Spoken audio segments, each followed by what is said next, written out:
Yo, yo, What up? it's week three podcast stable. Yes, sir. End of week 3. Just out to have a little fun. Didn't say too much yesterday. Yesterday was a tough day for me. It was a tough day for all Americans. Really?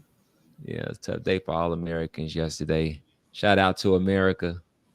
This Which- is the podcast stable. I am Jeffrey McKinney, also known as Tech P. I had to go for today's episode. I had to go with the Wheezy Jeffersons. They go with the Wheezy Jeffersons. The light it's been messing with me. My scalp is on fire and all the rest of that. I got a few deals that I'm dealing with, but the Wheezy Jeffersons right on time. Who we got with us today? Introduce yourself, good man, brother. man, you know who it is. Cameron McKinney. Some people call me Cam. Young.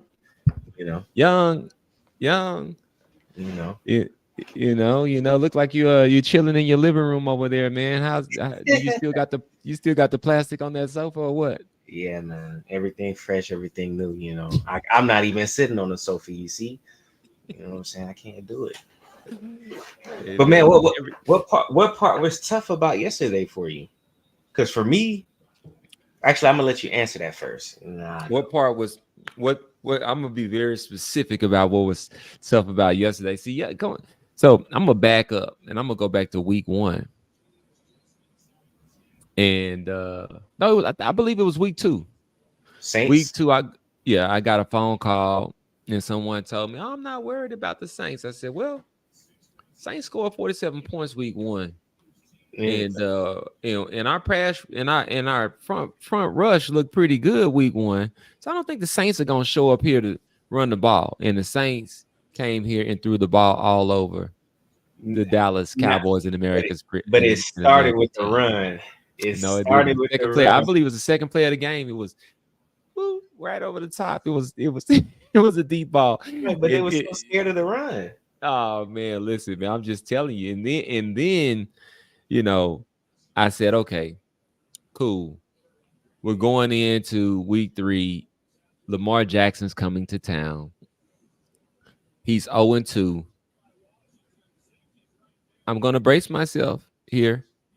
And it started out the way that I thought the Ravens would start out, running the ball. But what I didn't think is that we would do what we did. March back. Oh my God. It was like... I knew it. I knew it. That was a tough part.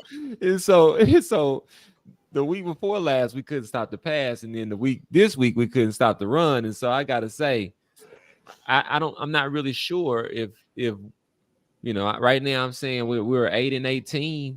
If I'm gonna set my expectations right, this week we got the Giants. Love to see the Giants on the schedule. But the Giants went and beat the Browns yesterday. So, I mean, they might be better than us, too. Who knows? We'll see. Nah. So, I'll start from the top. When I called you, I told you I'm worried about this run defense. I'm still worried about the run defense. If we can't get a lead early on in front run, then... See, I didn't name you. You disclosed that it was you. Okay. Like I'm naming myself like the brain did. So, look. We get to the Ravens coming. I'm not going out to watch the game. I'm watching at home because I already know what is going to happen. Yeah. I think for me, the disappointing part is that people couldn't put their egos aside. I mean, it seems like on offense, we got CD, just poor body language, just disruptive in the midst of a comeback. And then on the defensive side, it seems like, I don't want to, say this for certain, but it seems like there's something going on with Micah Parsons, and DeMarcus Lawrence. There's something going on between them. I don't know if it's a tug of war between, ideology or leadership or whatever, but back and forth jabs in the media, and it's getting in the way. and they're not fundamentally sound enough at all, aspects of each side. Offensive side, they don't have a run game and they don't have a lot of weapons. And defensive side, they don't have nothing to stop the run. So they can't be bickering like that with those type of problems. And I think that was the tough part for me because the game was right there. All it was is one stop. Shout out to Trayvon Diggs. He owned up for, that Zay Flowers catch at the end to pretty much run the clock out. That's what I like to see out of, a player and a teammate. So hopefully CD and whatever they got going on the defense, they can resolve their issues and get like Trevon. And, we got the Giants coming up. That's an easy win. So I'm more worried about what comes after that.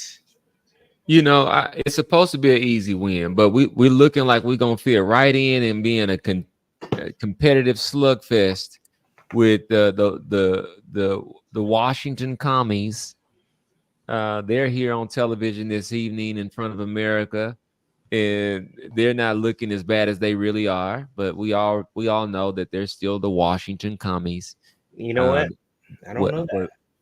Yeah, I do. They're still the Washington Commies, and they still have a mascot named Major Tutty. And so Major Tutty, Major Tutty, Jack.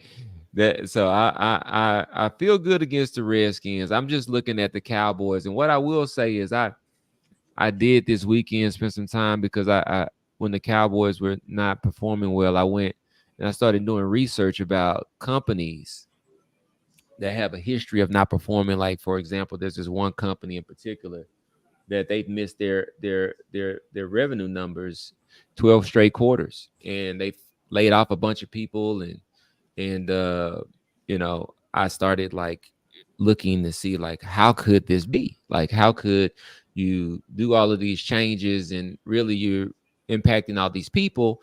And it reminded me of the Dallas Cowboys because here we have such a level of great expectations and great letdowns that happens on a cyclical basis for an extended period of time. And what I found out is that's called leadership inertia. Leadership inertia. And that's something that takes place when the people at the top foster a climate, a corporate climate, a culture that is not holding themselves accountable. That's not holding themselves accountable.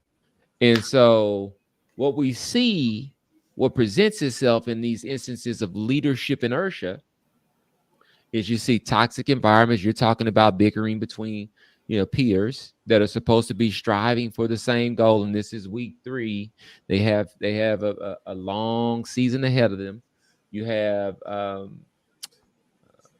no air in sight. And even when I go back and I think about this contract situation with Dakota Prescott, America's quarterback, it's very funny that contract was announced at 11 a.m. of week 1. I gotta believe something leads me to believe, especially with the lack of decisions that were made to improve the team in the offseason, that was a great handy distraction for people to not really look over here and say, we haven't gotten better. Have we gotten better? Did we get better? And so beating the Cleveland Browns. Look at this. The Washington Commies. The Washington. You said what? I'm behind. Hold on. Let me see if I can. Yeah, you need to get the Washington Commies, man. Now I'm telling you, they look solid. I'm not afraid of the Washington Commies. They still are coming. I'm more afraid of them than the Eagles. That's just me. You more afraid of the Commies and Major Tutty than the Eagles. Yeah. I'm not afraid of any. Jalen Hurts is going to give us the ball. He's going to give us the ball. This quarterback right here, from what I'm seeing so far, it's possible. He's a rookie, but he just ran it in, and I bet that too. So, hey, appreciate that, Jaden Daniels. Appreciate that. That's money right there. That's money right there, baby. Yeah. But Yeah. I'm happy for the kid. no, I'm happy for the kid. I agree with you on that leadership standpoint, especially with the video surfacing of Oh my God. What Jerry was he talking Jones about? and Jamie Foxx and all that. Yeah, this was what So was he talking about? that's the culture. Man, pause. Yeah, no, super pause. So that's the Hey, it hey, really ain't even no pause in it. pause. It's like some people are saying, oh, it's a joke. I'm like, No, sir. yes. Okay, No, bro. sir. All right. All right. No, sir. No, sir. We don't make those kind of jokes. When I tell you what people do and what people say tell you a lot about them. And so, Jerry is the same guy that actually was in the media all summer long for, what some people will call his illegitimate daughter, but I would say she was legitimized because he had to break down and really reach a decision through an NDA to make that go away, which equated to more dollars, and people don't pay dollars to hide lies. And so, well, yeah, they pay dollars to hide truth. And so Jerry is, and then it's funny because now I've never seen Jerry in a commercial with his siblings, and I just was looking on the television the other day and I saw Jerry in a commercial and Charlotte was there as well. And I said, man, that, you know, how does his other daughter feel about that? I'm sure she has to feel something about her daddy not inviting her to the commercial shoot, and so it's just a another example of leadership inertia. The culture is going to reflect that of the people up top, and when the people up top are not conducting good, clean culture and workplace types of activities, then this is what we have. And so with the Dallas Cowboys, I love them. I grew up watching them, and I'm gonna keep pulling for them. But I just gotta believe that until the money train stops, I don't believe we're gonna see a change. Yeah. I've been saying that since I was, you know, 12 years old without having to know much about anything about the history or what was really going on within the walls of the Dallas Cowboys. So, not surprising. And even with the next generation, we don't know if that's going to Oh be man. anything too. So, hey, good luck for the Cowboys fans. I'm rooting for Dak still. That's my guy. Yeah, so I grew up a Cowboys fan. I always be an American. That's what a Dallas Cowboy fan is. And we have an opportunity here in America to make a lot of strides forward. Now, Dakota Prescott is someone who represents resilience in my book, and so I'm team Dak for sure. Watch You your know, guys. everybody's like, "Oh, it's Dak's fault." You Yeah, don't that know anything. I can't take them serious. I can't Yeah, you take them don't know serious. anything. You know, I don't even argue with you. That's the reason why we produce the podcast table so we can come out and give our opinions too, because you have one and yours we don't agree with. And so for that, we produce the podcast table. What else we talking about tonight, son? What's good? Oh man, we could go.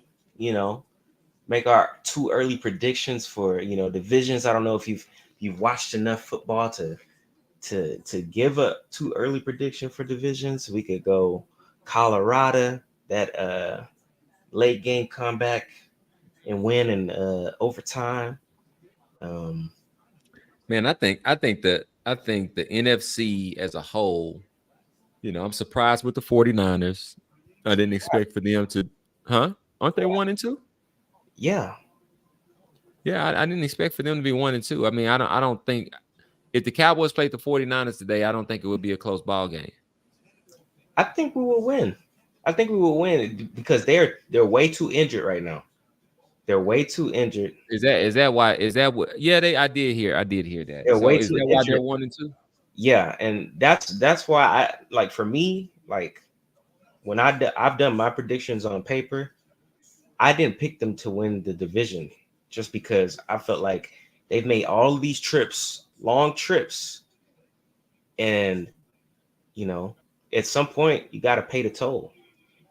At some point you got to pay the toll. And Christian McCaffrey is never like really, he got to the Niners and didn't get hurt, but now it's starting to rear his head again. It's early season. It's early And season. he was the cover of Madden. You know, if you know anything about the Madden curse, that thing is real. So, hey, boom, got hit with that, and then, you know, Brock Purdy, he's an okay quarterback, but can he like they just lost to the Rams? The Rams don't got nobody.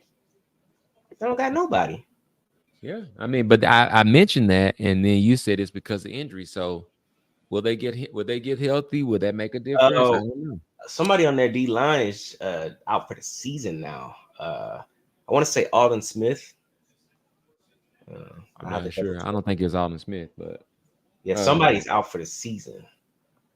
Now I'll tell you what I am surprised by, and that is the Pittsburgh Steelers and Justin Fields. I'm not, and I'll tell you why. I watched a lot of Chicago Bears football last season. I watched a lot of teams. Why? Yeah, I don't know why. I can't really tell you. Good. I can't really tell you exactly why, but Justin Fields, to me, has never been a bad quarterback. And you can even look at, you know, what they got over there now at Caleb Williams. I don't necessarily think he's a bad quarterback, but they don't have the protection, and they continue to ignore getting the protection for their quarterback. And, you know, if you don't have the time to throw, it's just not going to work. And so for me, Justin Fields, he's been over there with good coaching, and he's got arguably the best defense in the NFL. Like they were making the playoffs with, what are the names? I can't tell you the names. Pickett, you got Pickett, you got the dude that Garrett in Rudolph. So you got them two, and they're making the playoffs with those quarterbacks. They're not as good as Justin Fields. They never have been. So does Russ get his job back? Does Russell Wilson get his job back? Or was it his, what are we thinking?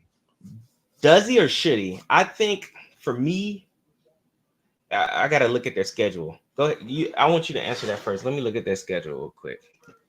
I think if I'm Mike Tomlin, I go to Russ and I say, as you know, I need you to be ready when your time is when the bill is rings for you. We have Justin Fields, who's playing and delivering, coming off of being tossed out in Chicago after being gaslighted the whole season. Will Chicago give him an extension or not? And so I think that the biggest risk is a downside to the psyche of Justin Fields to be able to pull him. If you may not remember this, but I remember when he was drafted, right before he came into the league, it was a big news story because he was talking about he was studying his playbook while he was on family vacation. And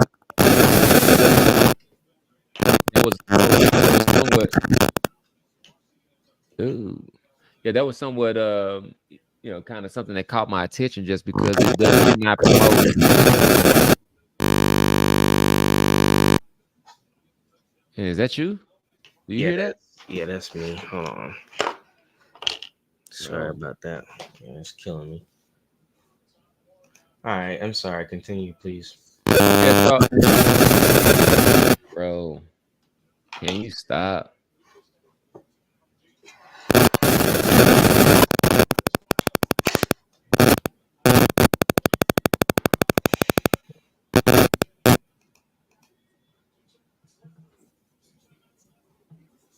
Mm-hmm.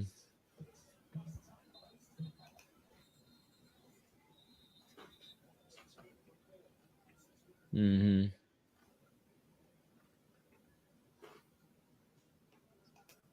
Mm-hmm.